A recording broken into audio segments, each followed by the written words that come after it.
So it looks like I found a serious oil leak on this engine, on this Toro stump grinder. So I'm gonna have to pull the engine and redo the oil pan gasket on it. So right now I've got everything unhooked, got the fuel unhooked. I've got the oil cooler section flipped up and hoisted on this ladder. So even though there's a bolt holding it right there, all these bolts have been removed. So now we got it hoisted up this way. So engine, PTO, everything is disconnected at the bottom. The only thing that's left is there's like one wire on the bottom of the starter, but I want to go in and start getting a crane in here and lifting this out, and so we can get a little bit more into the bottom of this engine and figure out where that oil leak is coming from, because it's pretty bad. Like it literally is running down the bottom here of this exhaust, which is kind of dangerous. And I don't know, it wasn't doing that when I bought it, but yeah, it's pretty bad oil leak, so I'm gonna pull it.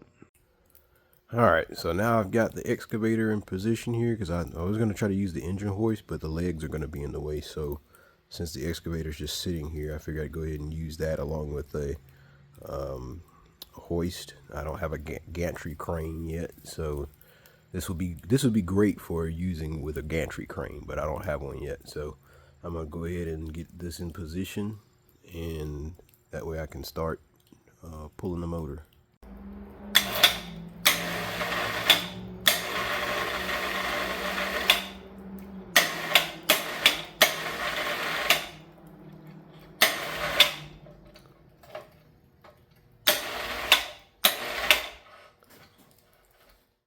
All right, so we're almost out. We're just pulling up a little more.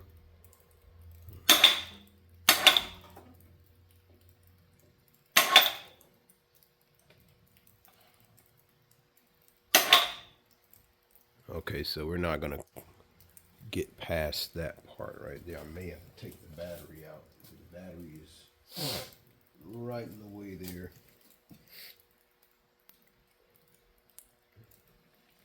So we've got it hoisted up on the lift, and as you can see, there's oil down there. It's pretty bad. So we'll be pulling that gasket once I get it out.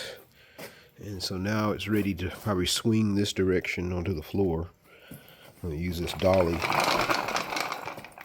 and sit it down there and keep moving.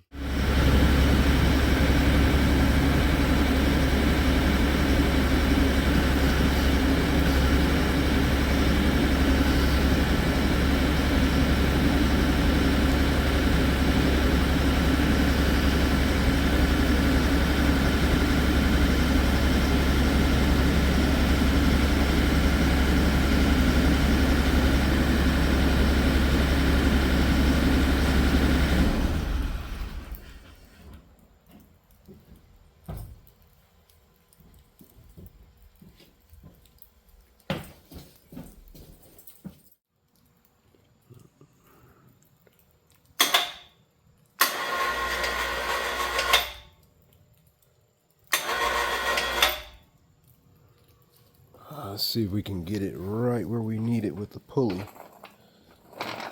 It's dripping oil everywhere. Oh man, I don't know. That's weird. Actually, I'm thinking I might want to go ahead and drain it while I'm here, and then come back while it's up in the air. Alright, so I just got finished draining the oil on it. Looks like, yeah, they didn't put any kind of way for you to drain the oil without sucking it out of the cap. So I just went and unbolted this bolt here to drain it. So just tighten it back up. Hopefully I tightened it up enough, and probably need to put like some type of drain hose here so that I can drain it without having to suck it out. So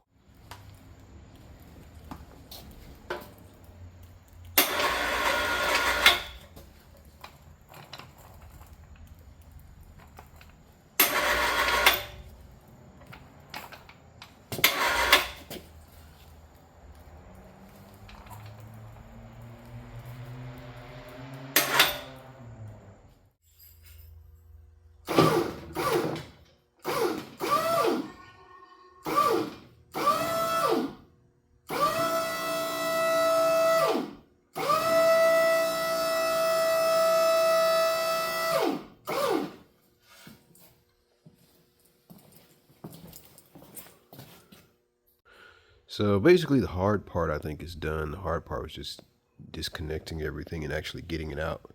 So now what I got to do is remove these oil pan bolts. And well, actually I got to remove this pulley, which I think is only like an Allen key. But remove the pulley, pull these bolts out of the pan, and figure out what's going on, because I can tell it was somewhere in here where it's leaking really bad. Because on this side I didn't see any leaks, but on this side it was just gushing out when I tried to fill it up. So it's gonna be somewhere in here, but I'm gonna clean all this up anyway and put a new gasket on it. So this is the gasket, and this is the crank seal. So you know, if you go that far, might as well replace that crank seal there, and just in case that starts to leak. But yeah, these are the two items I have to put in. So I'm gonna start by marking the crank with this marker, so that when I take the pins out, I know exactly how much to put it in before when I put it back together next time. So I'm gonna just go ahead and remove these hex screws. Make sure I got a good fit. Yep. So that helps, having a good fit.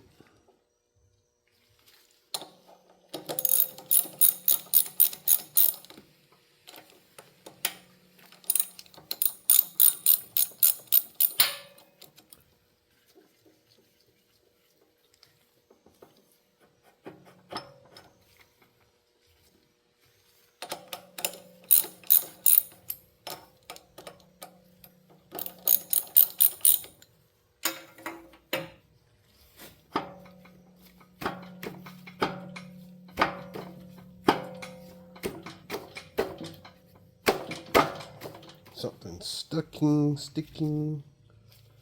Have to figure that out.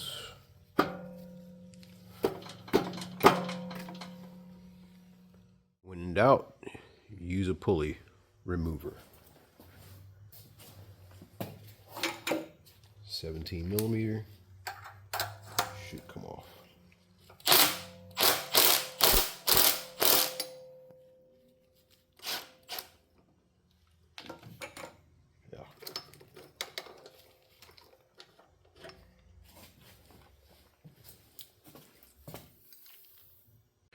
So I've got a lot of cleaning to do.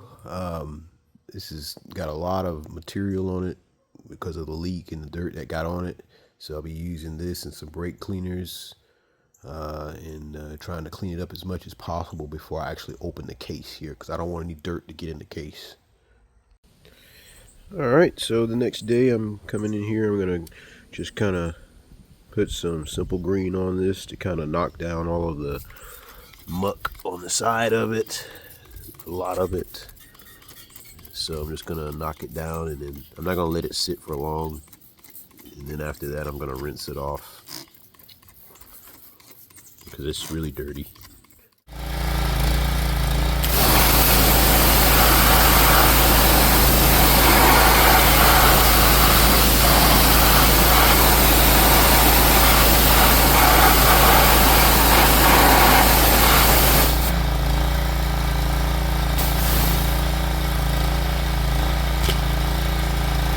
Alright, I tried to get as much as I could.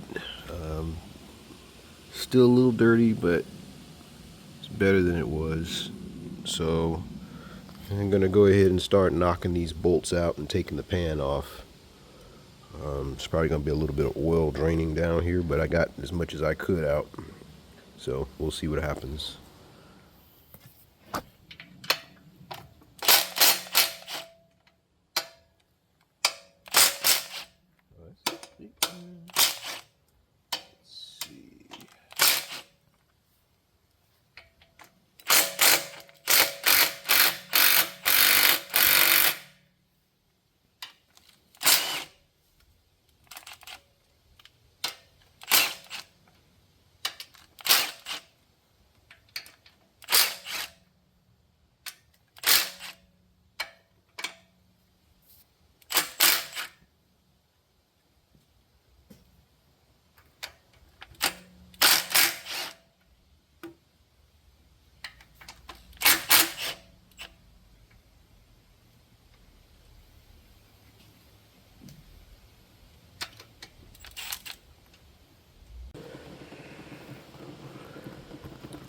Alright, got the pan loosened up.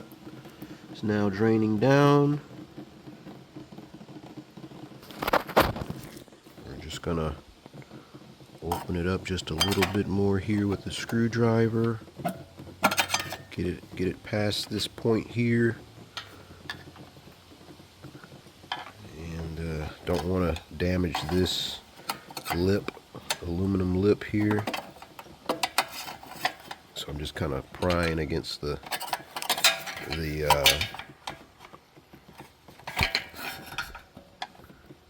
trying to pry against the fins, but I think we can pretty much pull it right off because it's not even on the dowels anymore. Looks like it's stopped dripping. Alright, now that the oil pan is off and laying down there dripping, I can kind of see a little bit as to what was probably going on. So this is the part, yeah, it was like right in here, I think. Hold on, let me think. Yeah, yep, that was it. It was this area right here where it was leaking really bad. Like as soon as I filled up the case with oil, because it was kind of low when I bought it home, it just was gushing out. So you can see here when I took the oil pan off, the oil pan gasket looked good except for that little crack right there, and that was probably from me pulling the pan. But it looks good until you get to this area here. So my guess is that there was some sort of damage to the pan gasket right here that caused that leak. Let's look at the pan. So we can see where right here is where the rest of the gasket is, and it looks like that corner is where it tore, which would be right there. Yeah, so that's probably the problem. The gasket failed. So anyway, we got to clean all this up and take the rest of this gasket off and go from there. So now I'm just kind of going and picking up the old gasket. Fortunately, it looks like it's pretty easy. You know, like some parts, like this part right here, I'm gonna have to scrape.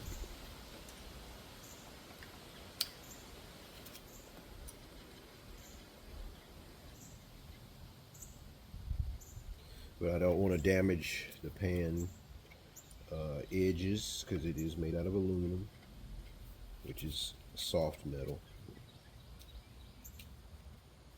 So, yeah, you know, the gasket. Same thing with this here. You know, this part needs to come off.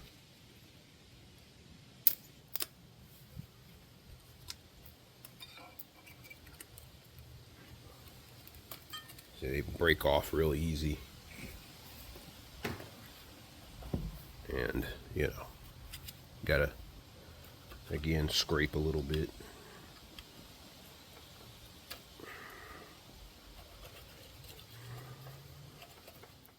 So now I'm gonna go ahead and pull the seal for the crankshaft using the main seal puller tool, which is right here. So basically the way it works is this here will hook and pull it out like this with the handle. So I'm gonna put my foot down so it doesn't move. Grab that the lip right there. Just give it a good yank. There you go. That's it. So this is the new seal. As you can see, it's got a little grease in it. So I'm gonna just put it right here and put it in place with a hammer and a 2x4. And just gonna take a rag here like that and go in and just smack it in place.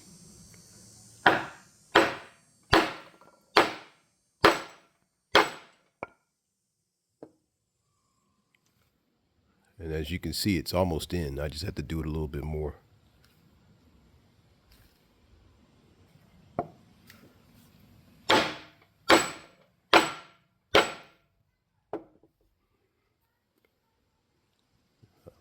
Actually, I forgot I actually had a bearing and race seal driver kit, so I'm going to use that as well to drive it down to this line here. I completely forgot I had the kit.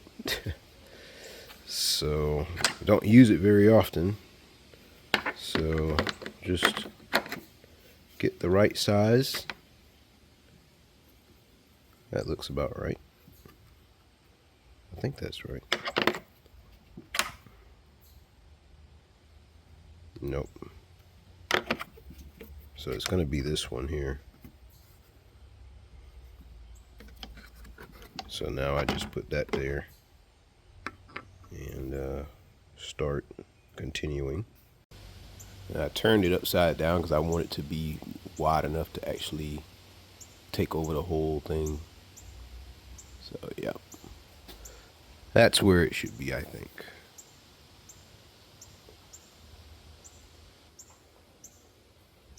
Because I don't want to disturb the inside of the seal.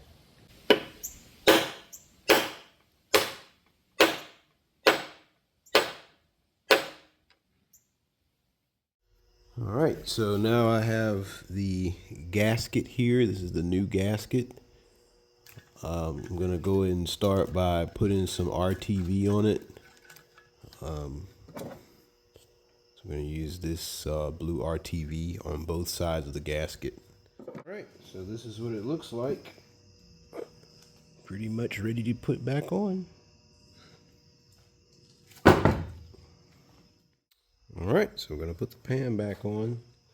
I didn't move this oil pump, so it should be in the exact same position. And then this right here, might need a little bit of oil inside this bearing, but other than that, I think it'll work. I'm trying not to nick anything.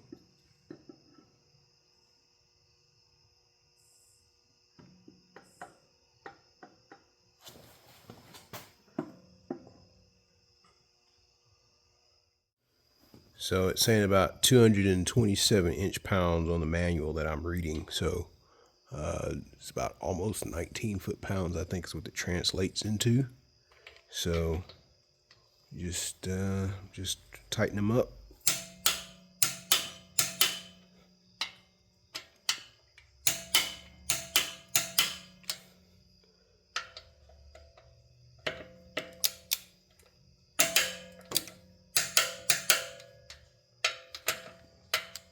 Several bolts down here.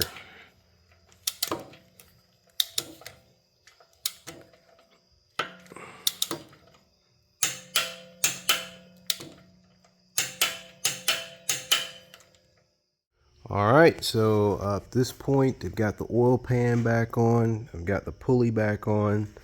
I've got the new seal. Everything is sealed up. The only thing I really wanted to do at this point was clean out back here in the air, the blower area here. So this came off. I just got finished putting it back on. Was able to clean out this oil cooler here. It was very dirty up in here where the oil filter is. Fortunately, there was no issues. Had to blow out all of the area here where the fins are on the cylinders. Checked the CPS sensor here that runs against the flywheel. So these are the marks that the sensor looks at to see how fast the engine is going and at what point to fire the spark plugs in the injectors as this turns. So everything looks good, but it was very dirty down in here. Fortunately, the sensor is very close. Let's find a better picture here. But yeah, it was very close in there. So fortunately, it was able to not have any problems, but I just cleaned it anyway. Same thing on this side, just kind of cleaned up everything. So yep, at this point we're ready to put these panels back on. And once the panels are put back on, then I can move on to putting it back on the machine, because at this point there's really not much else left to do. Like I said, basically all this here is air blowing from here and across and into the back of the engine, so very imperative that all this is cleaned out. Lots of dirt was in here, so fortunately I was able to clean all of that out. Didn't see any major issues or any problems.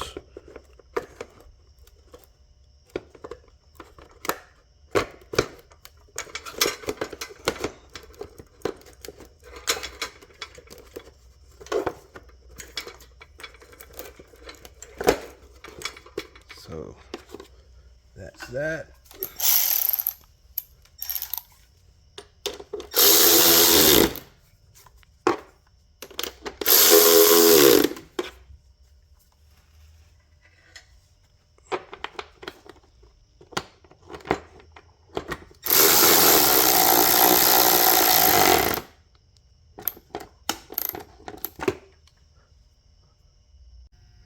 Alright, so now the engine is there, ready to be picked up and put back in here.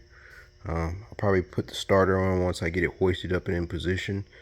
I went on ahead and fixed a few things that I saw here going on, like there was no fuel cutoff valve there, so I put the fuel cutoff valve in, cleaned all of this up. This was a huge mess of just oil and grease everywhere. So now I'm gonna I think I got a little bit of a wiring issue there that needs to be rectified, but other than that it'll be ready to go and be put back in, but that's another day.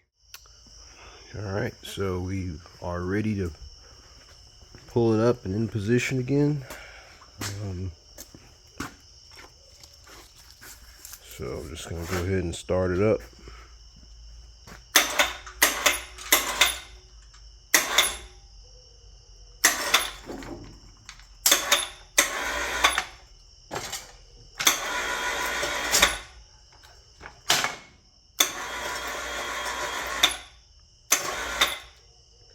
So we're pretty much, I think, almost level. Yep.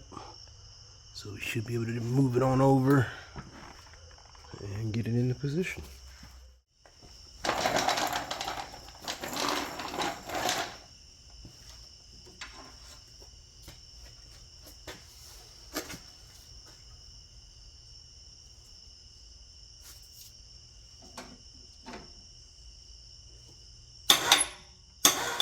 I'm gonna go ahead and just put a new oil filter on it while I got it here and try to see if I can check for any leaks while it's still hanging. So I just put a little oil in the filter here, and it's gonna make a little bit of a mess, but it shouldn't be too bad.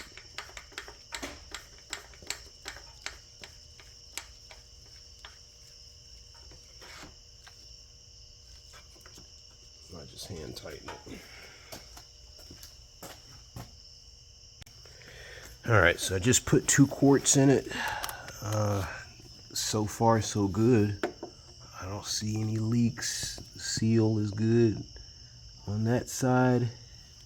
The area that it was leaking from is dry. That's good. The area around the oil sensor is dry.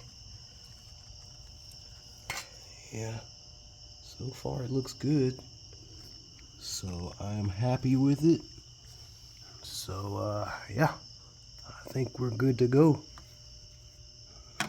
Yeah, I think we can lower it down in there and put the belt on and call it a day.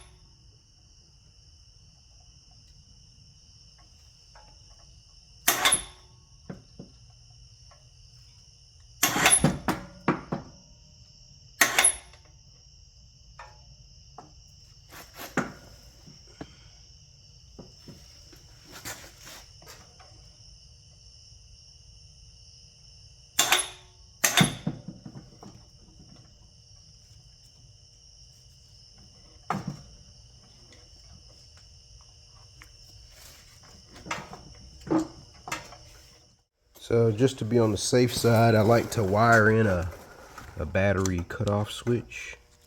So this one here is not the best in the world, but I'm gonna go ahead and put my cables back on my battery. But I like to wire up a battery cutoff switch just in case there's a problem with the battery.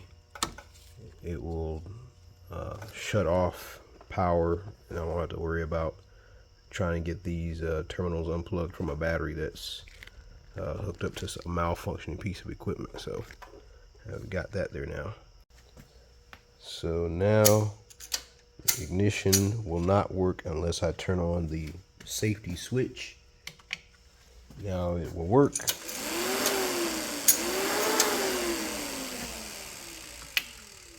That way I don't have to worry about that battery or anything else in here shorting out if there's something wrong with the wiring. Other than that, that's basically it. So crank it up and take a look at it run. I didn't turn the fuel on, but just crank it.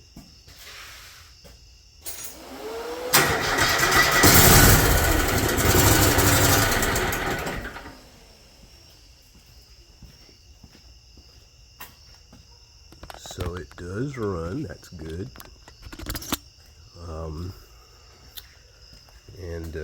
So basically at this point, I'd filled it up and I did not see any leaks.